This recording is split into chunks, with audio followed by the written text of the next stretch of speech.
Le të shkëputemi pak nga fusha e artit dhe të kalojmë në një tjetër fushë, në fushën e shkencës. Ja që ne kemi specialistë edhe në këtë fushë, njerëz të cilët japin kontributin e tyre. Unë kam ftuar një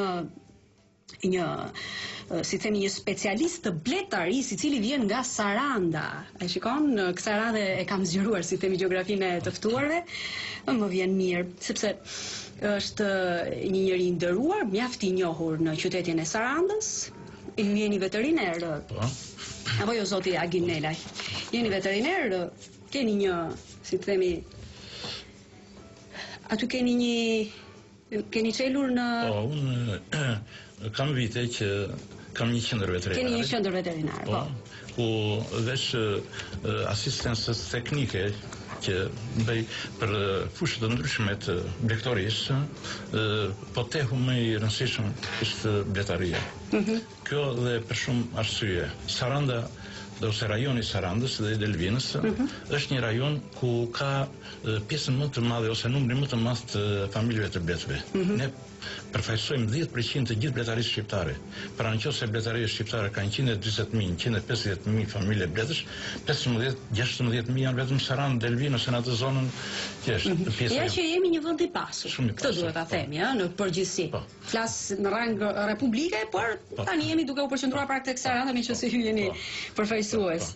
Dhe ajo që është, ne jo vetëm që kemi një numër kaq të madh, po ka dhe një nivel të saktuar të bletarit, ka një nivel zhvillimi, për arsye se po të shikosh të kthehemi pak historikut të bletarisë shqiptare, në vitin 1923 në Sarandë është hap një fermë nga italianët, nga Membelli, i cili për herë të parë futi në Shqipëri zgjojnë modern. Të shtëpinë moderne të bletës në ato.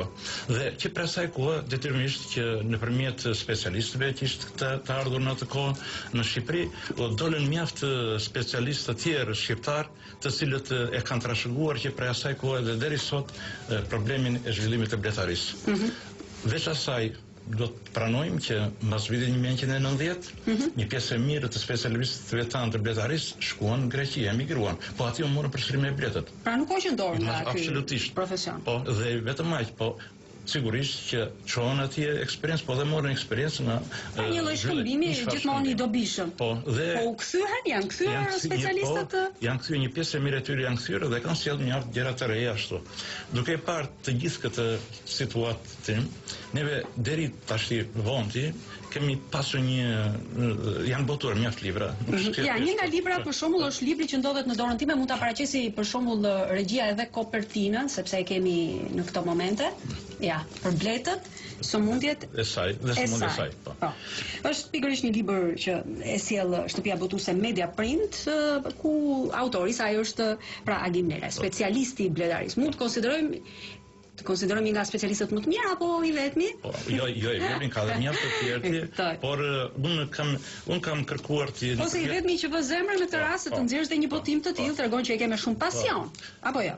Problemi që ndron këtu që deri tash bletarët tanë kanë pas në dorë dorasak ose manuale, të cilët është një zhvillim didaktik, domethënë praktik i zhvillimit të bletarisë. Ndërsa çfarë ndodhi, që unë shikoj që problemet në bletari kanë evoluar dhe detyrimisht kërkoj një botim tjetër për të mbushur një lloj vakumi, një lloj boshllëku, se shpesh sot një stres e caktuar e bletarëve janë të një niveli shumë të lartë. Po kjo është gjë shumë e mirë. Po jashtëzakonisht e mirë dhe bleta ka një aftësi të çuditshme që e detyron bletarin, bile edhe librat sot në bletari kanë një gjë shumë interesante. Ndoshta për kashte e tjera, qenet e tjera blektorale, siç është Lopa, Delia dhe Dhia, ne specialistë kemi bërë libra për to, për t'u treguar të tjerëve, kurse këto libra ne na imponojnë në bletarët, se arrin një nivel saktuar dhe ai kërkon diçka, thotë si ndodh, pse ndodh, si është problemi. Zoti Agim, më bën përshtypje në librin tuaj fakti që ju e trajtoni bletën si qenie sociale. Si ta kuptoj? Po, do ta shpjegoj. Pse është qenie sociale? Bleta është një qenie sociale, pse se organizimi i saj, i cili ka 3 pjesëtar të familjes, që është mbretëresha ose mama, është bleta punëtore, janë edhe meshkujt. Të gjithë këto janë një marrëdhënie të një tjetër të ndërsjellë, të cilët e bëjnë jetën e tyre shumë interesante dhe shumë të bukur. Si do t'i karakterizonit Cecilien? Interesante, nëse ti bëjmë edhe një shpjegim. Mbretëresha shpesh është gjykuar si mbretëresh, po është mëma e atyre, pse sa ju pjell. Janë mbledhur punëtore të cilat sjellin mjakin. Ato vetëm punojnë dhe argatet ato. Po, dhe ato sepse jemi duke e trajtuar si një qenie sociale, prandaj po përdorim edhe këtë fjalor. Dhe pastaj janë meshkuj të cilët shpesh njerëzit thonë që janë dembela, por pa ata nuk mund të pjelli, nuk mund të nxjerrë vezë. Ja që ata janë të dobishëm. Janë të dobishëm. Kështu që të dihet. Po për të treguar ti se si është pse janë një qenie sociale, unë do të marr një fakt. Gjatë dimrit, bleta për arsye të temperaturave, formon një lëmsh. Dhe çfarë bën ti? Si ishte mundur ti? Si është, domethënë, ka një filozofi të saktuar që në këtë lëmsh, po, bletët ti e rrethojnë lëmshin dhe vendosin në mes në mëmën. Vendosin dhe pjellet për të ruajtur linjën, për të ruajtur llojin. Dhe çfarë bëjnë? Këmbejnë me njëri tjetrën se pjesa anësore mund të ftohet dhe mund të vdesin. Atëherë këmbejnë me njëra tjetrën. Po pikërisht këtu është sekreti. Prandaj që themi që jashtë qenie sociale. Të ke studiuar profesor? Patjetër. Dhe ky është për shembull është një problem që mund gjykoj. I them profesor sepse është profesor i bletëve. Aty është fusha e tij. Kështu që nuk i del njëri përpara. Problemi tjetër që mendoj unë që është një ashtu, ne na jep një herë në prodhimet më të mira që ka sot natyra. Na jep mjaltin, na jep qumshin e mamave, na jep propolisin, që janë tre nga gjërat nga lëndët të cilët janë shumë të kërkuara sot në botë dhe janë edhe vetëm ushqyese, por edhe mjekësore. Në mjekësinë alternative përdoren pothuaj një pjesë e mirë e tyre. Themi që kemi prodhim të mirë mjalti sepse ndoshta është edhe vetë, si të themi, pasuria që ofron, pasuria natyrore që ka për ndym, sepse është një vend i pasur me biomedicinale, me lule, të themi. Po, Shqipëria ti. Kjo influencon? Patjetër. Shqipëria ka një gjë. Ne jetojmë veçanërisht ajo pjesa jonë, po them asaj, ne jemi në brezën e artë me zdheuti. Pikërisht.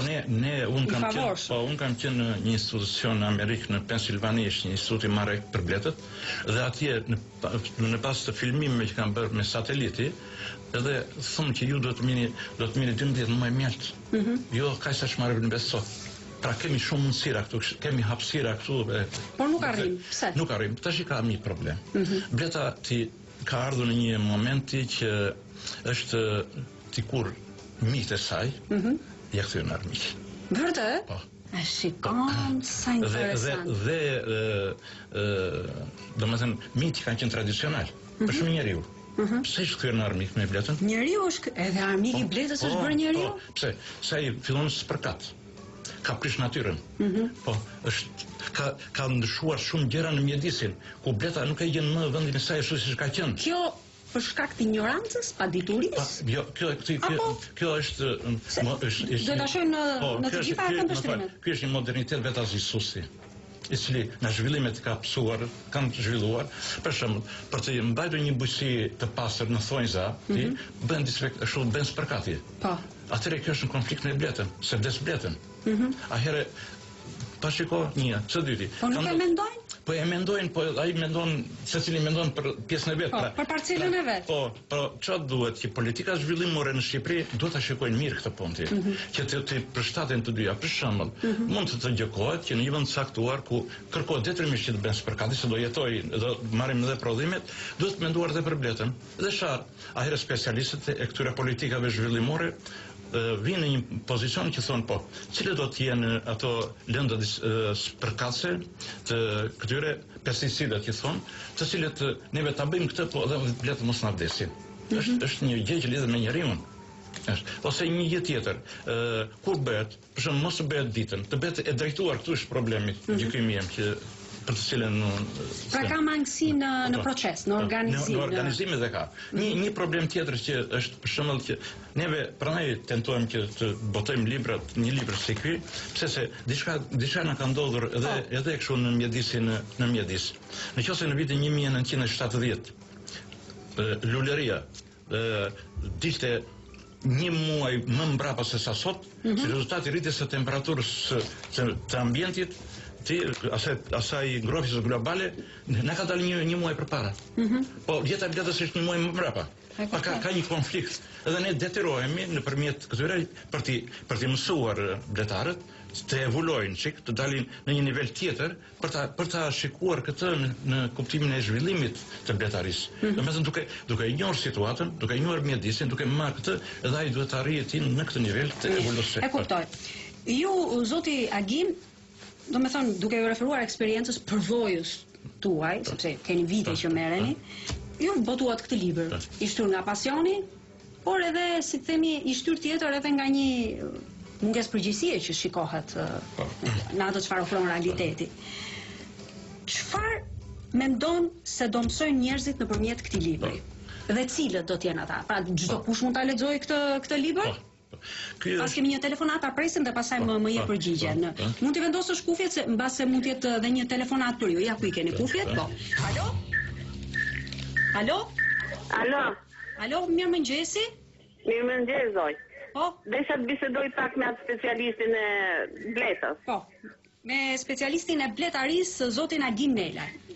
Zonja ka një pyetje për ju. Po. Alo? Po ju dëgjon. Desha me ditë, juve keni se ku mund të blejmë mjaltin ose qumshtin e bletës? Po? Unë, zonjë, unë nuk prodhoj, unë kam bletë të mja, për aq sa më interesuan studimet dhe kaq, po sot në zonën tonë, aty në avion nga Saranda, ka mjaft bletar, specialistë të mirëfillt, të cilët mjalti dhe qumshi i mamave kalon në qendrën time veterinare edhe kontrollohet brenda disa rregullave që kemi ne dhe mundësive që kemi për të bërë.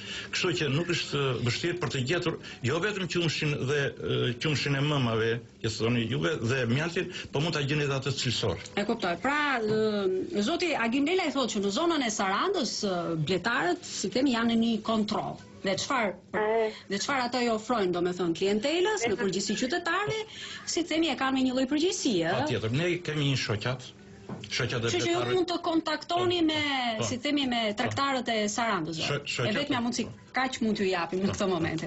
Mirë, atëherë shkëputemi me telefonuesan dhe vazhdojmë në studio me zotin Agim. Gjithmonë duke folur për librin, për bletën dhe sëmundjet e saj. Tash problemi është kufjet, lutem, mund t'i vendosim? Ja, ndihmoj unë, se tani edhe zoti Agim e ke parasysh është mysafir në këtë studio, disa gjëra teknike nuk i di. Po. Problemi është këtu. Unë jo pa qëllim ti i kam vënë temën te sëmundjet e bletëve. Pse se sot edhe në shkencën botërore për bletët, institucionet shkencore ti ngelen në një moment saktuar përpara disa të papriturave. Dhe ka ngel një vakum. Edhe ne tash tentojmë që duke marrë edhe eksperiencën e tyre edhe provojën tonë ti afrohemi disa problemeve. Një nga problemet më dha është kolapsi në botë. Në Shtetet e Bashkuara të Amerikës, në Angli, në Francë e tjera, para 2-3 vjetësh kanë tekur me mijëra dhe miliona familje bletësh. Nga këto. Pra, nga sëmundjet e bletëve dhe nga ndryshimet që kanë ndodhur në ambientin në Shqipëri? Edhe në Shqipëri po një ide. Po ne në Shqipëri kemi një ashtu. Që unë mendoj që edhe unë kam trajtuar në libër, bile vitin që shkoj, mua më kanë ardhur aty në qendrën time veterinare me qeska të mbushur me bletë të vdekura. Duke qarë. Po pse? Nga se? Pikërisht nga ato që nga sëmundjet. Nga sëmundjet. Ç'është ndodh? Dhe unë mendoj që është një nga problemet që duhet trajtuar dhe duhet kuptuar edhe nga institucionet kjo. Në Shqipëri ka disa sëmundje, por një nga sëmundjet më të rëndësishme të bletët është baratoza, është një lloj rriqnie që qëndron në trupin e bletës. Prej vitesh, ka 10-15 vjet e tjera, janë futur medikamente për të luftuar atë. Po çfarë ndodh? Që njerëzit të cilët kanë licencë për të importuar nga jashtë këtë lloj medikamentesh, mjafton të ketë licencën ai më importon dhe më sjell. Kjo nuk është normale. Pra, këto njerëzit që merren me politika zhvillimore në Shqipëri dhe që merren me këtë punë, duhet të përcaktojnë përfundimisht cili është medikamenti do futet për këto 5 vjet në Shqipëri. Jo të gjithë kanë këtë drejtë, këtë lloj mundësie. Pse se çka ndodhur, po, secili ka hyrë në një vend ku prodhohet një lloj medikamenti, një kështu, depo veterinare diku jashtë, një prodhimit, dhe ka marrë një lloj ilazhi që ka të njëjtën lëndë brenda, si ky tjetri që ka marrë vendjesia e tjetrit, dhe njerëzit gënjehen ata bletare, se kujtojnë që ajo paraqitja tregtare e ilaçit është e ndryshme. Pavarësisht. Zoti Agim, këtë kush e ka në dorë si institucion? Ministria e Bujqësisë? Po, Ministria e Bujqësisë. Ajo jep licencën, ajo jep të drejtën, bën regjistrimin e barrit dhe ja mendimet që atëherë jaku në këto momente zoti Agim Nela, që është një specialist me përvojë dhe ka kohë që merret me këtë punë, pra i tërheq vërejtje Ministrisë së Bujqësisë, mënyrë të tillë që në momentin që ata do marrin hapa të tilla, është mirë që të konsultohen me specialistë me përvojë. Kjo është shumë e rëndësishme. Në ministri sa më afër ti kemi specialistët, aq më mirë ndihmojmë edhe proceset, në mënyrë të tillë që të mos krijojmë pastaj si shkëndof. Ne nuk kemi arsye që ne t'i vëmë në pozicion të tillë bletarët. Bletari ka një po ju keni si themi, keni patur ndonjë takim, keni trokitur në dyert e minutë, ndonjëherë për shkakun kur harrojnë duhet shkosh trokasësh vetë zoti Agim. Ndodh që edhe të harrojnë, tash ti. Jo, problemi është neve kemi një shoh, në momentin që na ndodhi ky fenomen, detyrimisht unë kam folur në televizion, kam shkuar për gazeta. Kjo është detyra ime, që unë ta bëj prezente. Ta bësh prezente në media. Po, e kam bërë prezente. Kemi telefonat? Ta presim, alo? Ajo po flet akoma. Sa e bukur është kjo mënyra kur hyn telefonuesi, sepse nuk e din që janë transmetuar. Do të mbyll avarin apo? Jo, të lutem. Do na divi një mendim aty pranoj apo ka? Të lutem, je duke folur me mua. Qetëso. Atëherë, në momentin kur hyet, ju jepet mundësia për të folur, për të komunikuar në telefon, e ke parasysh përdoret gjithmonë edhe një lloj etikete. Më kupton, shumë e rëndësishme kjo komunikim. Ja jam unë në këtë moment moderatorja e emisionit, Eva Edrizllari, po ju jap mundësinë për të komunikuar. Urdhroni. Alo. Dëgjoj, jam një qytetar nga Fieri ose jam patos fare, po ta marr shafshe. Më dëgjon? Po. Dhe po dëgjoj të specialistin që shtuar aty. Po me specialistin je duke folur në këtë moment, nuk je duke folur me regjin, je futur direkt në studio. Urdhro, shpreh shqetësimin tënd. Po, tash jam në studio direkt. Po. Në rregull. Tani un jam dakord me atë specialistin që flet aty në atë. Se bleta është gjë e shenjtë, më thënë thashë, i dim të tëra të gjithë. Po, kalo direkt tek pyetja. Po, tani unë bëj një pyetje. Unë për shembull kam një pronë. Unë kam pronë. Kam zëm ke Rushi, se Rushi është gjithmonë ajo kryesorja. Dhe kam një prodhim aty, kur vjen kohë e prodhimit, ajo bleta e dëmton në maksimum. Dhe do thoshi nga vjen dëmtimi, neve qytetarë këtu, do me thënë nuk ja gjejmë vendin bletës se ku ta qojmë dhe e mbajmë në për shpirat. Më kupton? Po. Dhe vjen mua beti që detyrimisht, unë kam pas një rast, ta them burit, kam pas një rast para 2 vjetësh, mora ato proskat, i kputa se gjove nga të tjerët, i hodha reqel, se më mbush komplet ardhia, që unë nuk do mire, do me thënë, as gjysmë e prodhimit të Rushit, edhe do me thënë, i helmova, si the mund tyja. Keq me erdi, po edhe këta, si specialisti që thot, duhet i gjej vendin atyre bletëve se ka dhe vendet saktë. Më falni qytetar, ju i helmuat sepse ju dhan informacion të gabuar, apo ju vetë nuk ishit informacion, vepruat kështu në mënyrë, si themi... Po ju adrejtoj unë ju pyetjen. Po? Pra, më tha që i helmuat bletët. I helmuat sepse ju dhan informacion të gabuar? Jo, helmuat nga kije sepse më prish prodhimi. Më kuptoj. E gjetët si një rrugë. Të kuptova, dashur dëgjoj. Njëherë është fatkeqësia e madhe të më thuash mua si specialist i bletës që ti ke vdekur bletët ti. Është kriminale për mua. Një. Dhe nëse juve atje majnë bletë dhe në kohën që Rushi pikë ti, sot në Shqipëri mund të lëvizësh bletët ti në 4 anët e atë ton dhe mund ta shohësh në një kullot tjetër dhe s'ka punë me Rushin tënd. Pra, ky është një marrëveshje, një marrëdhënie midis prodhuesit të Rushit dhe atij të bletarit. Ky është një problem shumë i thjeshtë, por vrasja e bletëve mua më duket pak jo shumë njerëzore, jo shumë shpirtërore kështu. Të paktën me që merrem me bletët. Edhe të nashme, mund t'i jemi shkëputur nga qytetari që telefonoi, mund t'i lini kufjet zoti Agim. E kuptojmë me dhimbje, ju jeni si themi studiuesi i kësaj fushë, sepse jemi edhe në fund tani, më duhet ta mbyll. Jeni studiues, prandaj edhe keni botuar edhe këtë libër, pra librin që kam unë në dorë, po mund ta paraqesim në këtë momente edhe regjia. ju mund ta shohim më qartë sepse këtu jemi çik në distancë. Ju lutem edhe një herë kopertinën regjia për Bletën dhe sëmundjet e saj. Pra, një libër që është shumë i vlefshëm për të gjithë ata të cilët i mbashtrojnë Bletët. I mbashtrojnë Bletët, domethënë është shumë e rëndësishme. Pra, që ju të informoheni në lidhje me sëmundjet me gjithçka që i takon pra bletarisë. Por edhe diçka tjetër, duhet ta cilësojmë që edhe Ministria e Bujqësisë duhet jetë shumë e kujdesshme. Cili është mesazhi i fundit për ta mbyllur? Zoti Agim, se jemi në fund. Para se ashtu, ky libër gjithçka do t'i lexojnë. Jo, më fal, kam vetëm, nuk them vjet për librin, kështu. Libri është për herë të parë, do të jetë një libër interaktiv ti, ku ky libër ka edhe një DVD nga mbrapa ku tregon gjithë. Aha, shumë interesant.